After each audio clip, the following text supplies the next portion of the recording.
On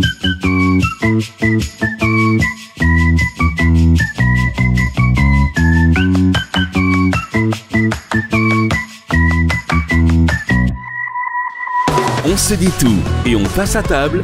Sandra Ferreira sur Nutri Radio. Bonjour Sandra.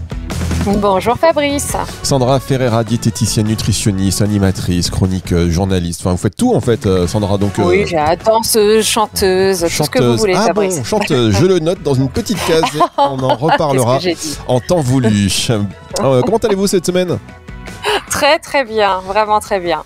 Et vous aussi ? Mais oui, moi ça va, d'autant mieux que je sais que là vous êtes chez vous, c'est votre émission avec vos invités. Je vous laisse en compagnie justement de votre invité que vous allez présenter. Exactement, je suis en compagnie de Sophie Mouchel. Alors je fais une petite introduction avant de l'accueillir. C'est une personne qui a un diplôme d'études supérieures universitaires en coaching, un autre en psychopathologie ainsi qu'un cursus de psychothérapeute. Alors, Sophie Mouchel, elle a ouvert son cabinet dans les Yvelines en région parisienne en 2009. Elle s'est formée à plusieurs outils comme la PNL, la programmation neurolinguistique, et la psychologie positive. Elle anime des formations qui allient bien-être et performance en entreprise, des ateliers avec les particuliers d'aide à la parentalité, à l'orientation scolaire, en communication non violente. Et comme les problématiques liées à la nourriture cachent bien souvent une problématique de vie profonde liée à un vide à remplir, il me semblait essentiel aujourd'hui d'en parler avec elle. Donc on se dit tout et on passe à table. Bienvenue Sophie Mouchel, comment allez-vous ? Très très bien Sandra, très bien, merci, je suis ravie d'être avec vous. Bon, parfait. Nous sommes ravis aussi. Alors, on va commencer par quelque chose de simple. J'ai fait une petite introduction, moyenne introduction. J'aimerais bien une présentation même un peu plus complète, Sophie. Pourquoi ce métier ? Parlez-nous un petit peu de tout et même de la reconversion, parce que je sais que vous vous êtes reconvertie. Tout à fait. Alors déjà, votre présentation était déjà bien détaillée. Donc effectivement, j'ai travaillé pendant presque 20 ans en entreprise. En fait, j'ai eu la chance de faire un métier qui m'a passionnée, un parcours très très riche qui n'a rien à voir puisque j'étais en fait dans les métiers de la mode et de l'industrie de l'habillement. Mais ça m'a permis aussi de voyager un petit peu partout dans le monde. Donc vraiment, c'est un métier qui m'a beaucoup nourri. À la fin, j'ai été un petit peu poussée au management. Je savais pas trop à quoi ça servait au départ. Et puis j'ai vite compris que c'était un métier à part entière. Et c'est ce qui m'a vraiment, comme ça m'a passionnée, c'est ce qui m'a donné vraiment envie d'aller vers l'essence même de la nature humaine. Et quand j'ai été licenciée, économiquement parlant, pour la 3e fois. Donc là, je me suis dit, bon, il y a peut-être un petit truc à comprendre. Et c'est ce qui m'a donné envie de me reconvertir dans ce métier. Et ce qui me permet aujourd'hui aussi de faire cette deuxième partie professionnelle absolument fantastique parce que tout ce qui touche à l'humain, enfin moi ça m'a aspiré, j'ai mis le doigt dedans et vraiment je continue toujours et encore à découvrir et à me former. Donc effectivement, je me suis formée à beaucoup d'outils. Quand j'ai découvert un petit peu ce métier, en fait, je suis un petit peu gourmande, donc j'ai eu tout ce champ des possibles qui s'est ouvert devant moi. J'ai pas voulu en fait faire de spécialisation, donc j'ai fait le choix de m'ouvrir en fait à plein d'outils, comme tu l'as si bien dit. Donc je me suis formée à la PNL, à la ProcessCom, à l'analyse des pratiques, aux constellations familiales. Enfin voilà, encore aujourd'hui je me forme parce que je pense que tous ces outils me permettent d'aborder sous plein d'angles différents les problématiques ou les objectifs avec lesquels les personnes viennent me voir. Justement, Sophie, pour ceux qui ne connaissent pas, qu'est-ce que la PNL ? Alors, la PNL, effectivement, c'est la programmation neurolinguistique. En fait, quand il y a une problématique, c'est multifactoriel. Ça, c'en est une première qui permet vraiment de comprendre comment est constituée un petit peu la pensée, c'est-à-dire que on a tous un petit peu comme notre cerveau, c'est un petit peu comme un ordinateur. On a un disque dur, on a des programmes qui se sont mis en route un petit peu à notre insu. Et c'est une espèce de décortication de cette programmation qui permet aussi de reprogrammer tout ce qu'on veut. Donc ça, c'est le côté super positif. Alors là, je le fais d'une façon un petit peu vulgarisée. Hein, c'est bien plus que ça, la PNL. En fait, c'est de la modélisation de plusieurs techniques connues, comme par exemple l'hypnose ericksonienne. Donc modélisation, c'est-à-dire qu'on a décortiqué un petit peu comment ça marche pour pouvoir le vulgariser et le donner à un public bien plus large. Voilà, je ne sais pas si ça répond à ta question. Oui, ça répond. Alors, mais comment se déroule une séance concrètement? J'arrive dans le cabinet. Est-ce il y a une espèce d'enquête avant? Enfin, comment ça se passe? Oui, alors donc ça c'était un des outils parce que comme je te le disais c'est multifactoriel, donc on va aller voir comment ça se programme, on va aller voir un petit peu au niveau systémie, enfin voilà un tas de choses. Mais bon, pour vraiment répondre à la question, donc la personne arrive, donc chez moi ça dure 1 heure. Et la première des choses, c'est d'explorer un petit peu la problématique. On va voir si il y a la possibilité de définir des objectifs.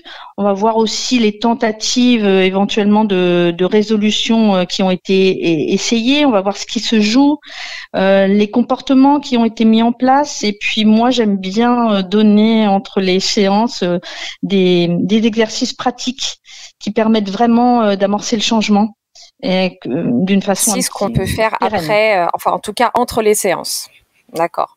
Oui, tout à fait. Même pendant les séances aussi, hein, j'utilise aussi la facilitation graphique pour imager un petit peu ce qui se passe.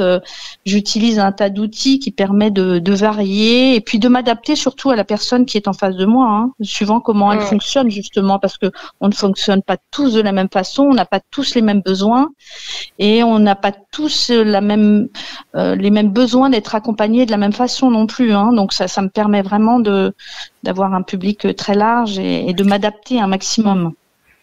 Et on peut traiter plusieurs problématiques. Pour quelles problématiques? Est-ce que, Sophie, vous pouvez nous donner des exemples de problématiques? On parlera ensuite d'alimentation pure et simple, mais j'imagine qu'il y a tout un panel. Bien sûr. Alors, en fait, c'est tout ce qui permet d'être mieux dans sa vie, d'être plus en adéquation avec soi, de se redécouvrir, de libérer vraiment son plein potentiel. Donc ça peut traiter vraiment donc en psychothérapie, on va dire que c'est beaucoup le manque de confiance en soi, ça peut être une grande timidité, le stress, le mal-être, ça peut être une personne qui vient face à une difficulté passagère comme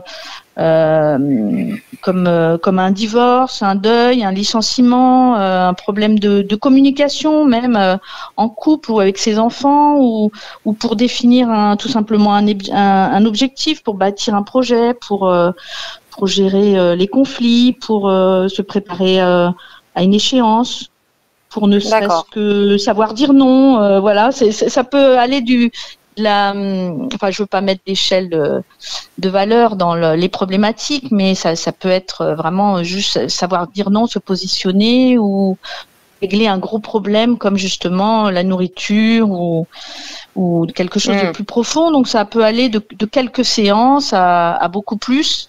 Ça dépend de la personne et ce avec quoi elle vient. Oui, on va s'adapter forcément à chaque problématique et à chaque personne. Alors, on évoquait aussi le process com. Alors, je ne connais pas du tout, Sophie. Expliquez ce que c'est. Oui. Alors ça, j'aime beaucoup la process com. Ça fait partie, il y en a beaucoup, hein, des typologies de personnalité.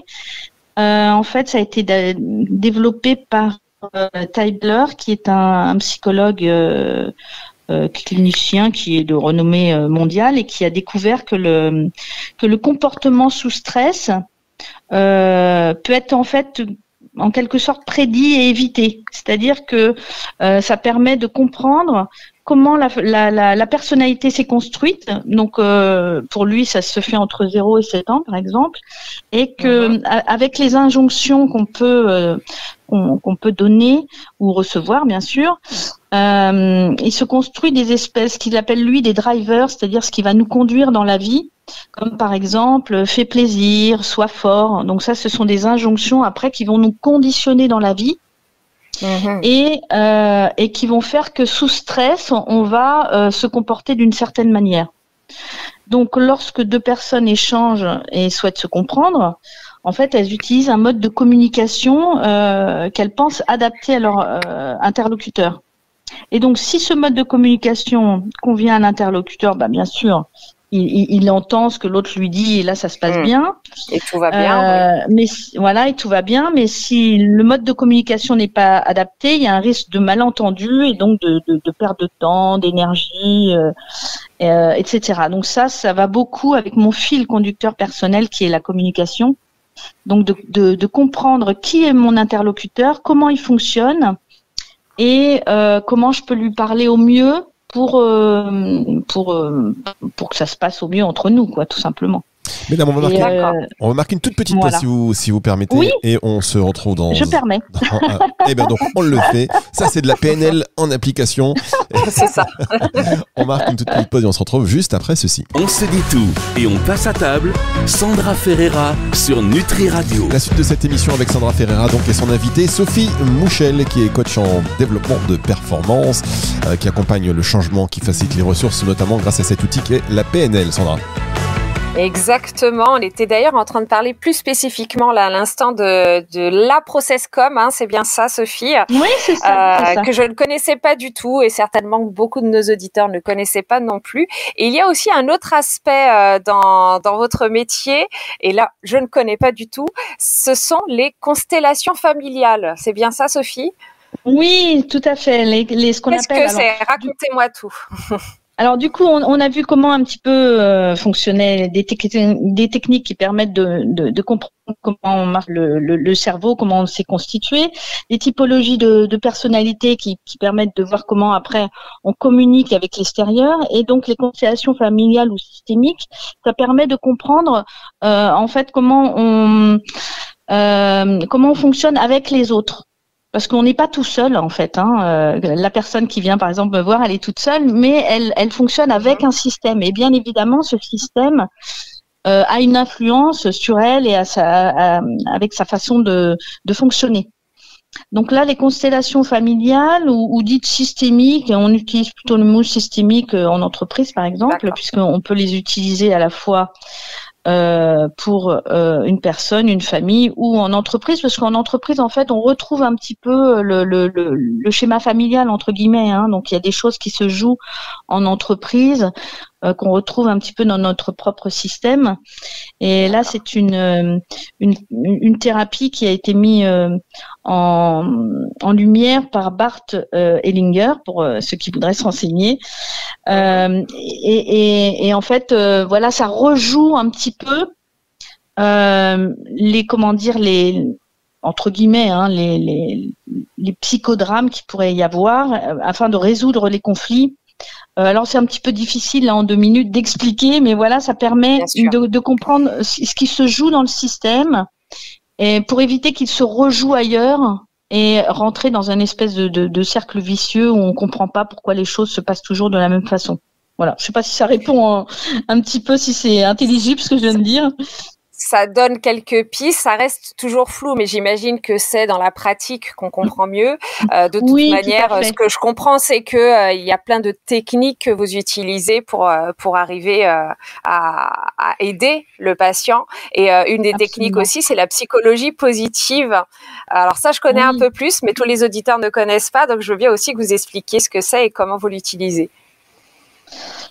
Alors, pour moi, la psychologie, alors c'est très vaste, la psychologie positive, mais pour faire simple, c'est vraiment, ça permet de reprendre un petit peu le pouvoir sur sa vie, de décider du regard et du sens que l'on donne aux événements, d'avoir un angle de vue différent et de prendre vraiment d'avoir une prise de recul et de décider, de voir aussi les points positifs et de ce qu'on a envie d'en faire. Donc, ça permet de comprendre comment la psychologie positive, en fait, permet vraiment de comprendre comment on parvient à atteindre le bonheur. Donc, il y a plein d'études qui ont été faites là-dessus. Dans quel contexte et en effectuant quelle action, en gros. Donc, elle s'attache vraiment à développer nos compétences, notre savoir-être, nos qualités personnelles et émotionnelles, bien sûr. Donc voilà, ça permet aussi parce qu'en fait, on est un peu conditionné à voir toujours le négatif, à peut-être se plaindre. Le verre à moitié vide plutôt qu'à moitié plein. Exactement. Voilà, exactement. Vous avez raison. Donc ça permet vraiment d'apprendre à voir le verre à moitié plein plutôt qu'à moitié vide, puisque ça change rien. Donc autant le voir du côté positif. Oui, c'est ça. Donc, ça veut dire que moi, donc, je suis diététicienne nutritionniste, j'ai beaucoup de problématiques de surpoids au sein de mon cabinet. Si un patient donc vient me voir pour des problématiques de poids, il est intéressant, si j'ai bien compris, qu'il puisse éventuellement, je ne sais pas sur quel procédé, mais en tout cas faire un travail, par exemple, avec vous pour l'aider, parce qu'on sait très bien que dans les problématiques de poids, il n'y a pas qu'une histoire de calories, il y a tout l'aspect psycho-émotionnel. Absolument. Voilà, donc typiquement, un patient qui vient vous voir, vous allez vous choisir la technique la plus adaptée selon votre expérience, c'est ça? Vous allez peut-être utiliser de la PNL ou peut-être proposer autre chose ou un petit peu tout ça, c'est ça? Oui, c'est ça, absolument. Ça dépend de lui, avec quoi il vient. Mais en fait, pour les problèmes de poids, on parle souvent de poids émotionnel. Donc, l'idée, c'est d'aller vers ça. Et avec toutes ces techniques, de faire comprendre aussi à la personne que souvent, la problématique, c'est la solution qu'elle a trouvée. Et souvent, ça tombe très vite dans l'hyper-contrôle et du coup, c'est de la perte de contrôle et là, on est dans un cercle vicieux. Donc, c'est déjà aussi des prises de conscience que la solution trouvée dans le contrôle excessif, comment lâcher ça et vraiment aller dans la perte de contrôle en fait. Pour reprendre un petit peu la main, parce que vraiment là on est dans un cercle vicieux. Tout un travail sur le lâcher prise, c'est ça? Oui, oui, on peut dire ça. Allez, on peut dire ça. On peut dire ça. C'est-à-dire je l'ai trop simplifié. Oui, non, mais c'est bien aussi de simplifier, parce que ce qui se passe souvent, c'est que souvent les personnes elles expriment un sentiment de perte de contrôle. Du coup, il y a de la culpabilité, parfois il y a de la honte. Donc souvent elles s'en veulent parce qu'elles n'arrivent pas, justement, elles pensent qu'elles sont faibles ou qu'elles manquent de volonté. Du coup, elles vont être encore plus exigeantes. Et du coup, vous le savez bien, par rapport à cette exigence, elles vont se priver. Donc du coup, le corps, quand il est privé, au contraire, lui, il demande à ce que le vide soit rempli, parce que le vide appelle le plein. Donc voilà, c'est tout ça en fait qu'on va travailler dans des prises de conscience et puis inviter la personne par des exercices à faire autrement, quoi. Parce que plus elle fait de la même chose, moins ça se passe bien, ça c'est clair. Vous avez dit quelque chose de très important, Sophie Mouchel, c'est qu'effectivement le vide, on le remplit souvent et dans les problématiques de surpoids, on va le remplir avec de la nourriture, c'est réconfortant. Et encore une fois, et je le rappelle, les problématiques de surpoids, ce ne sont pas que des calories, il y a beaucoup d'émotionnel autour et c'est pour ça d'ailleurs que je vous ai invité pour rappeler que c'est pas qu'une histoire de calories. Je pense que vous me rejoignez là-dessus complètement. Ouais, complètement. C'est pour ça qu'un travail combiné avec un nutritionniste, c'est très productif entre guillemets, parce qu'il y a les deux facettes qui se joignent, le côté psychologique et le côté purement alimentaire qui est aussi très important. Et il est important, oui, en effet, que la prise en charge, elle soit pluriprofessionnelle. C'est rarement qu'une histoire de calories. C'est souvent ce que je dis. Alors, pour terminer là-dessus, et merci encore pour toutes ces explications. Avec grand plaisir. Quel serait, Sophie Mouchel, votre conseil de fin pour les personnes en surpoids? Qu'est-ce que vous leur diriez là, tout de suite? Alors, ce que je leur dirais, surtout et avant tout, ne restez pas seul avec cette problématique. Si c'est une souffrance pour vous, faites-vous aider et surtout entourez-vous des personnes positives autour de vous, celles qui vont vous soutenir, qui vont être à l'écoute. Fuyez celles qui vous jugent ou vous sermonnent là en prétendant souvent vouloir votre bien. Et puis ça vous concerne aussi. Arrêtez de vous maltraiter. La vie s'en charge suffisamment pour vous en rajouter. Devenez votre meilleur ami. Et puis j'ai envie vraiment de finir avec ça. C'est différenciez-vous de votre problématique. Vous n'êtes pas votre problème de poids. Vous n'êtes pas votre addiction. Différenciez-vous de votre comportement, de l'image que vous avez de vous. Vous êtes tellement plus, mais tellement plus. Voilà. Ah bah c'est un très très beau mot de la fin. Comment fait-on pour vous contacter s'il y a besoin? Vous avez un site internet, des réseaux sociaux peut-être? Oui, bien sûr. Alors, je suis sous mon nom, donc Sophie Mouchel. Donc, je suis assez facile à trouver. Donc, j'ai un site internet, donc sophiemouchel.fr. Et puis, donc, je suis sur les réseaux sociaux, sur LinkedIn, sur Facebook, sur Insta, avec mon nom, donc Sophie Mouchel. Voilà, partout. Merci beaucoup, Sophie, pour toutes ces merci explications. Merci à vous surtout. Je laisse la parole à Fabrice pour conclure. Merci pour cette belle émission. Merci, oui, effectivement, pour cette belle émission, Sophie Mouchel. Merci, Sandra. On va se retrouver la semaine prochaine et cette émission, elle sera dispo à partir de 18h ce dimanche en podcast sur toutes les plateformes de streaming audio, évidemment sur nutriradio.fr. Au revoir, mesdames. Au revoir. C'est le retour de la musique tout de suite sur Nutri Radio. On se dit tout et on passe à table. Sandra Ferreira sur Nutri Radio.